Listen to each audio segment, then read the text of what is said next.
mau awakmu ya delok sing nonton iki sing nonton perekonomiane maju lho wong kene kok padone ora ngetang wong desa ning manggone ning gone kaya kutha timbang wong kutha enak wong desane lha kok iso ngono lah wong desa ngene iki samumbarang gak tuku tandur wis karek ana nek wong kutha rekoso kabeh samumbarang kudu tuku iki mau ya toh aku rak jalan-jalan mrono aku ngerti Pak piye wong sing bocah cilik-cilik piye kene ya gaul-gaul tiba mosok cah kene kok kandhane aku mau ora adik-adike lho sing SD aku ngerti rambutnya dadi semur rupane abang matamu ngono disemir semur masami iwak apa piye ya rupane abang ngono disemir abang lha bare ku sing nom-nom atik lewat sing nom-nom sing remaja-remaja SMP SMA niku rambutnya iso rupane iso biru wih disemir biru semir biru sing SMA ijo ngono wah SMA ijo jantran aku bare ku aku mara warung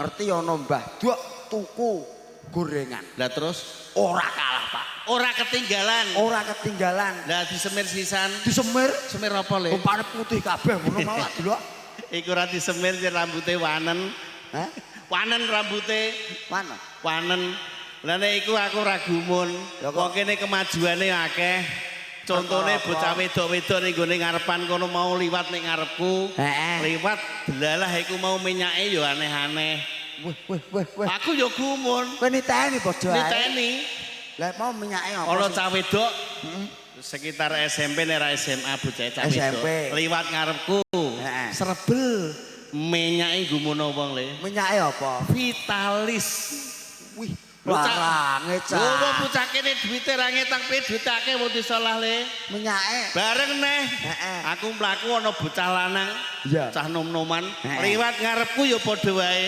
minyake apa minyake Gatsby lah lho larang lho bocah kene kok Gatsby ya terus bareng ana wong tuwa wong wedok ajeng tempuh ndi Mbah amen delok ketoprak le lho liwat ngarepku ya padha menyake ya beda menyake apa mambure mason nyenyek kowe bar kerokan nyenyek nek kowe ya ora ngenyek contone wong tuwa apa ora mason nang aku mau lho Pak piye jane metu iki rada rasa-rasa lah perkara apa kok rasa-rasa wong aku iki mau awan medhak urung mangan perkara golek mangan aku tukaran karo wong kene aku lho lah perkara mangan kok iso tukaran perkarane piye diomongi kok ngel aku mau rak ceritane rak jalan-jalan dalane pinggir kono ana bakul lontong tahu lha aku rak weteng klesuke cocok ke awan-awan mangan lontong enak mangane nganggo lontong tahu aku ya takok bakule Bu lontongnya tesih aku yang mending ngono terus digandeng sobek ya awak iya le lontongnya telas mas kari tahune mending ngono apik no lah aku kadung takok rak aja le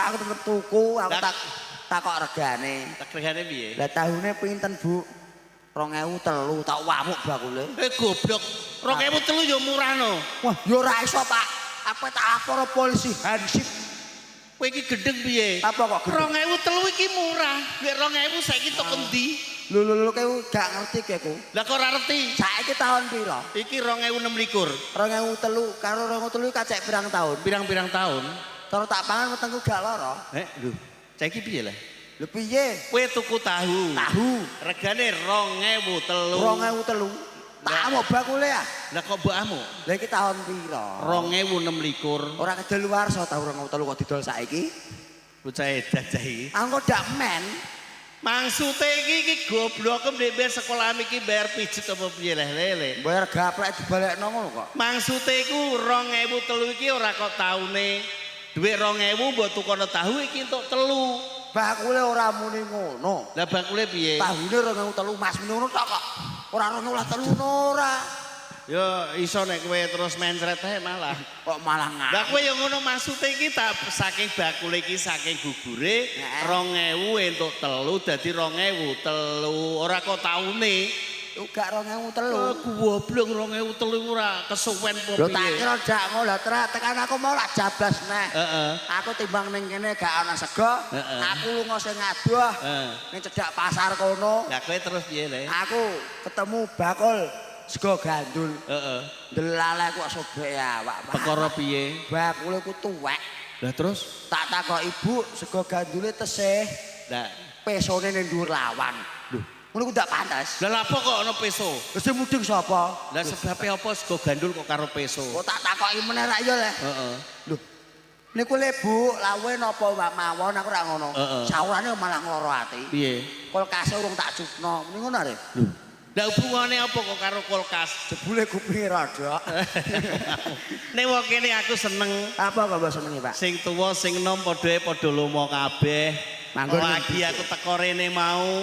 Wong aku mlaku kok nggone kono mau Pak kok pinggiratan tekan nggone kono delalah ana wong tuwa mangan ning nggone emperan. Tak takoki, "Mbah, nembe lah napa?" Niki lho Nak, nembe maem. Ngono ku yo nawani aku. Tahu piye? Monggo nek nderek dahar, aku wong isinan yo matur nuwun Mbah aku ngono. Kowe mok. Mbah yo jenenge wong ditawani matur nuwun. Wis isinan matur nuwun ngono ya. Mlaku neh ning gone warung. Ana lanang-lanang ngombe kopi tak takoni. Piye? Monggo Mas. Monggo Pak. Ngombe kopi. Oh tawa. Tawa piye, Pak? Monggo nek nderek ngombe kopi. Kowe urung ngopi mesti kowe gelem. Heeh, gelem apa aku yo muni matur nuwun. Mas ngono ya. Wah, lomo-lomo. Bareng ngono ning pojokan kene. Ana wong wedok ngemiki anake. Wonge ya lomo. Kok lomo iku? Wong ngemiki anake tak takoki lah napa Mbak niki lho ngemiki anake kula Pak. Monggo nek nderek mimi. Aku yo isin. Jane aku gelem le. Gelem. Aku jane gelem ning wong isin. Aku yo matur nuwun ning arep. Alah kok iso. Kowe kok yo aneh-aneh. Lah piye? Ana wong ngemiki anake kok tawa kowe ku. Lah saking lomane yo. Saiki ASI ya le. Kuwi ku air susu ibu ditunjukno kanggo balita bayi di bawah 5 tahun. Lah nek kaya kowe ngemut kok ora kempot ta piye? Koyo alkon ya le. Lho koyo aku mau lho. Omah mara rene. Lah Pak sakake lho sakake. Sakene nggon apa? Ana ibu-ibu bar blonjo ke pasar. Keterak truk mak didel susune pecah. Medeni wong lho. Wong malah guyu lakak-lakak. Lho. Lah susune pecah kok malah guyu iki lho. Aku gumun dak yo iku ah. Ketoke bar blonjo ke pasar. Lah terus aku keserempet truk jebret. Susune ku nganti pecah sam. Lho ndak wonge mati apa piye? Ah sing kandha sapa wonge malah lakak-lakak kok iso. Kok iso malah guyu perkarane piye? Susune pecah. Lah ya susune pecah iki dak malah mati no. Ora. Lah kok ora? Sing pecah iku susu kaleng. Kowe iki ngono ngomong susu kaleng sing diblok pecah dak ngono. Lah apa kok susune sing Rumah pecah? sam asline sing pecah kok iso. Ning aku isin ning kene. Apa isin? Sing nonton ning kene iki ana pacarku le. Malah gaya. Lho kowe iki ora roh piye? Gayamu lah. Dek hari iki dak pacarku no. Har? Heeh. Lho yo hari ku tak sing kok gelem nambah batang kaya ngene. Lho kowe iki ra ngerti dek hari iki pacarku. Lho mosok iya Pak? Dek Harmanti? Alah dudu. Hartini? Sing ngomong sapa? Haryanti. Dudu. Suharti? Ya dudu. Lah har sapa? Harimau. Iya ben nyawatek. Lah aku duwe pacar kok kene sing ayu sing gelem sapa karo aku? Lah ya ning aku gumun lho Pak ya. Gumun apa ganti le? Wong semene mbiyane rada madhep rene kabeh. Lho, lah ketoprake kene bukan madhep rono. Nek kelawang dadi kesen cara urung rabi aku tetep alah golek wong kene ya. Mosok? Lah mbokane jol paro tombok paro sitoke gelem aku. Mosok le?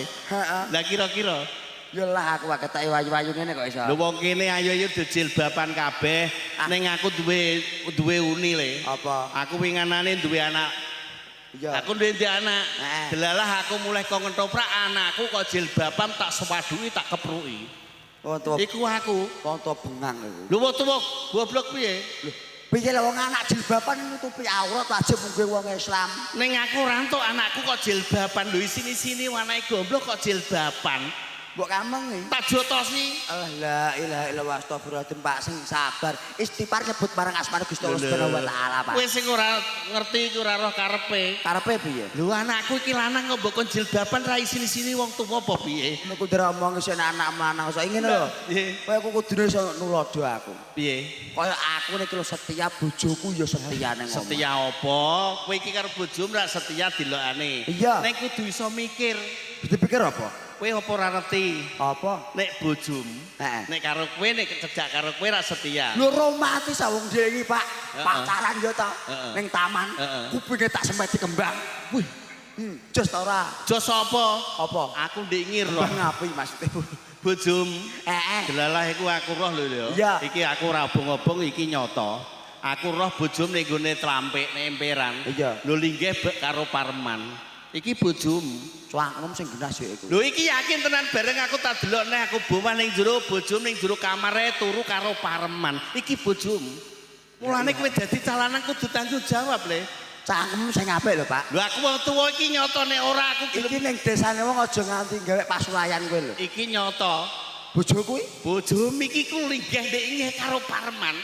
Parman etan desa kuwi. Rumah Sam turu ning kamar iki ya karo pareman. Turu ning kamar iku. Ning aku janji aja tukari bojomu didelok dhisik ya ta ora.